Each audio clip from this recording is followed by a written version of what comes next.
से लोग व्यक्ति को मानव नहीं हो सकता। जानवरों को, पंछियों को खाने वाले लोग व्यक्ति को मानव नहीं हो सकता। भले ही दिखने में मानव के जैसे क्यों ना हो, परंतु असल में वो मानव है नहीं। व्यवहारों से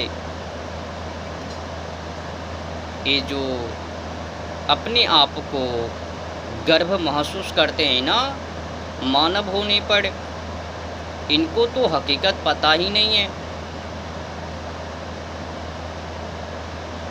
अगर हमें भगवान ने मानव बनाकर भेजा है तो फिर हमें मानव को बनकर रहनी चाहिए। फिर जानवर क्यों? भगवान ने हमें तो मानव बनाकर भेजा। मनुष्य को मनुष्य बनाकर भेज तो दिया, परंतु ये पाखंड लोग संसार में आते ही ये लक्षण धर लिया।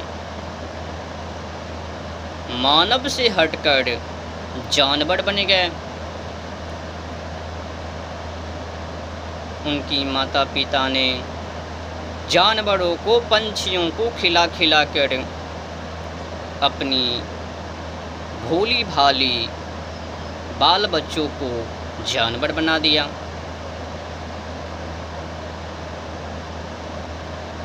ये जो गलती हैं, अपराध हैं मनुष्यों का, ये तो निंदनीय है।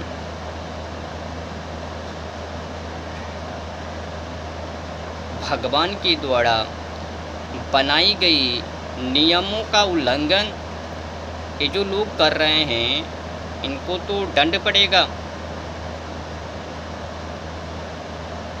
अपराध को कर रहे हैं ना, इनका दंड भुगतना पड़ेगा। जानवरों को काटना, पंछियों को काटना, उनको तंग करना, ये सब क्या है? कुछ भी अकल को नहीं है, अकल ठिकाने पर नहीं है। इसमें तो एक बातें तय हैं, यथा श्रुतम तथा बुद्धि, जैसी शिक्षा वैसी बुद्धि। शिक्षा ने बुद्धि को बिगाड़ दिया,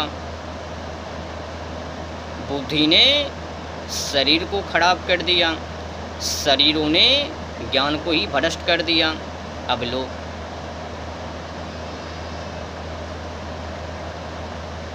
यथा शरीरम तथा ज्ञानम, जैसा शरीर वैसा ज्ञान।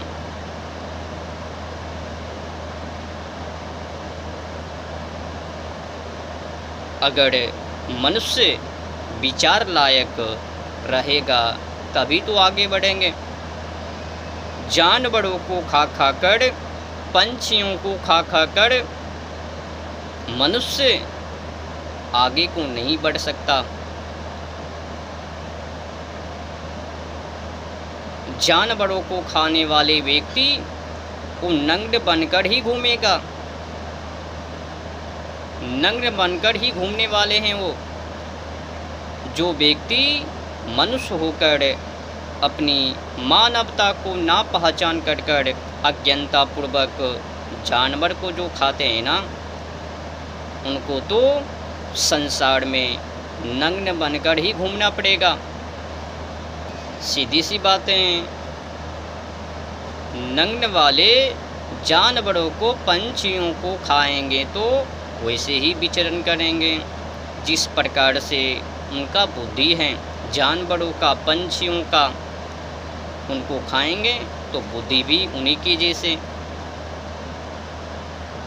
ना विचार ना विकास।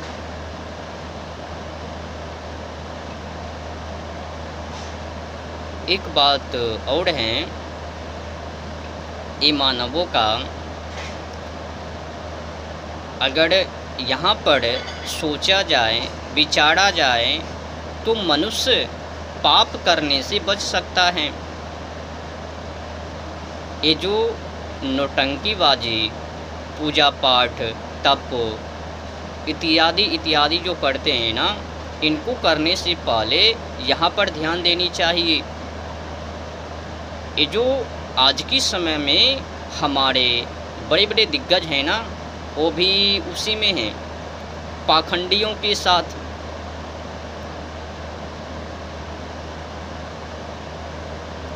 पूजा पाठ तो करेंगे, भगवान का नामों को जाप तो करेंगे, भगवान को तो मानेंगे, परंतु भगवान के बनाए हुए नियमों को नहीं मानेंगे। यही तो गड़बड़ है। भगवान को मानेंगे परंतु भगवान के नहीं मानेंगे, तो गड़बड़ है ना। तो भगवान को तो मानने वाले हैं परंतु भगवान के नहीं मानने वाले हैं ना। धर्म को तो मानते हैं परंतु धर्म के नियमों को नहीं मानते हैं, यही गड़बड़ है। मानव को तो बन गए परंतु मानव के बारे में कुछ ज्ञात नहीं है। मानव आज तक नहीं बन पाया। जन्म से अंधे होते हुए जा रहे हैं ना। पैदा तो हुआ मानव में, परंतु धीरे धीरे कर के जानवरों को, पंछियों को गलत शिक्षाओं को पढ़ कर जानवर बन गया। ये जो हिंदू हैं, इनका जो व्यवहार है वो समझिए किस प्रकार से इन लोगों का व्यवहार है। अब जैसे में ये जो हिंदू हैं, भगवान को मानने वाले, सत्य को मानने वाले, इनका सत्य किस प्रकार से हैं वो आप लोगों के सामने हैं। छोटी सी उदाहरण के साथ मैं आपको संकेत देता हूँ। मछली भगवान का मत्स्य अवतार है ना। भगवान ने मत्स्य अवतार लिया, तो कई हिंदू हैं मछली को काट कर खाते हैं। समझ रहे हो ना। भगवान को तो मान रहे हैं परंतु भगवान के नहीं मान रहे हैं। ऐसे तो भगवान सभी जीव जंतु पशु पक्षी में समाहित हैं, सब में भगवान का वास है, कण कण में भगवान का वास है। एक इंसान में भी ही नहीं है, जितना कि पूरे संसार में, सृष्टि में जीव जंतु पशु पक्षी हैं, सब में भगवान का वास है, सब में भगवान है, एक मानव में ही नहीं। ये तो दिमाग, बुद्धि, अकल तो है नहीं। मछली को खाएंगे, मुर्गे को खाएंगे, अंडे को फोड़ेंगे, उनमें तो जीव है नहीं, एक मानव में ही जीव हैं। मानव को मारे तो पाप, जानवरों और पंछियों को खाएंगे तो कोई पाप नहीं। ये जो नियम हैं ये तो लोग गलत कर रहे हैं ना, शास्त्रों के विरुद्ध चल रहे हैं ना, सत्य के विरुद्ध चल रहे हैं ना। एक तो ये हो गया, और आगे बढ़िए, यही तक इनका व्यवहार नहीं है। ये जो कर्म कौंडी में फंसे हुए हैं, झूठी मूठी का नौटंकीबाजी कर रहे हैं, भक्ति के नाम पर, भगवान के नाम पर, ये तो अन्याय है।